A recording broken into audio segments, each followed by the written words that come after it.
Welcome to Sports Illustrated's Experts Corner. I'm Richard Deitsch, and I'll be discussing the Olympic Games.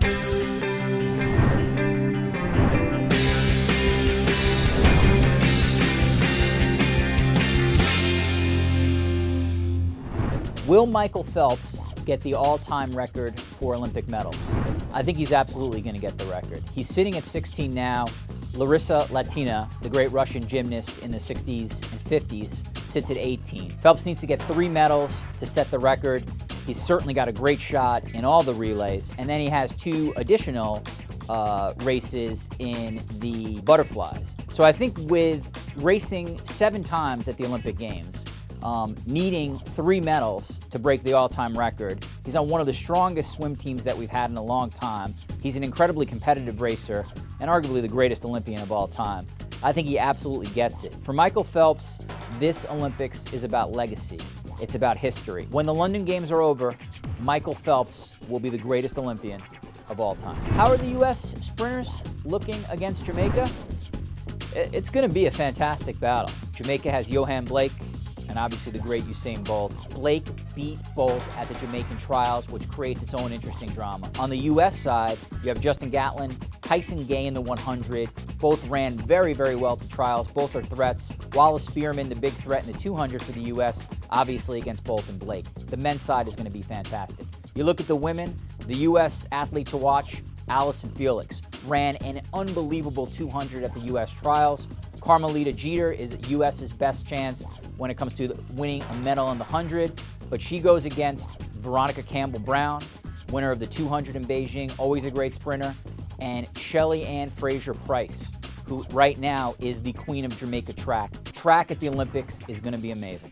Which team is more likely not to win a gold medal between the U.S. men's basketball team and the U.S. women's basketball team?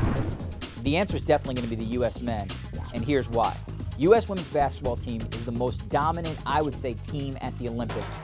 I cannot see anybody giving them a game, including their rivals, Australia. I think Diana Taurasi, Maya Moore, Sue Bird cruise to gold. When it comes to the men, again, you're talking about a team with LeBron James, Chris Paul, Blake Griffin, Kevin Durant.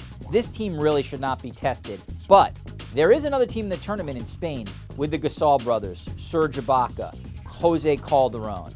There is a chance that Spain can give the U.S. a game if the U.S. is off on that night and Spain is on. I don't think it's going to happen. I think the U.S. wins the gold. But if you're asking me to choose between those 2 teams, better shot of the men being picked off than the women. What should we expect from the Michael Phelps-Ryan Lochte rivalry? Well, it's not a traditional rivalry in the sense that they're certainly friends. They respect each other. They're swimming in 2 events against each other, head-to-head, the 200 IM and the 400 IM. I would expect Phelps to win the 200 IM. I think Lochte's going to win the 400 IM.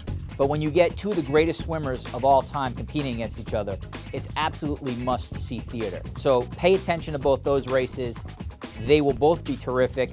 And then the great thing about the Olympics is Phelps and Lochte are probably going to end up at least on one relay together.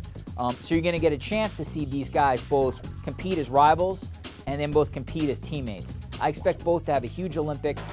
Both are going to come home with multiple medals. It's a terrific rivalry, but it's a friendly rivalry. No doubt, though, that those 2 faces are going to be front and center for you during these Olympic Games. What are some cool stories to follow in London? There's going to be plenty of stories for you to follow, and so many of them are going to be great. Obviously, the swimming is going to be fantastic with Ryan Lochte, Michael Phelps, and Missy Franklin. How many medals can those guys get? You have the 100 and the 200 in the men.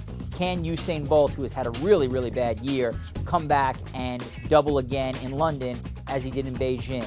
How the British do at their own home event. Every time we're at the Olympics, the home country always does really well. We saw that in China last year.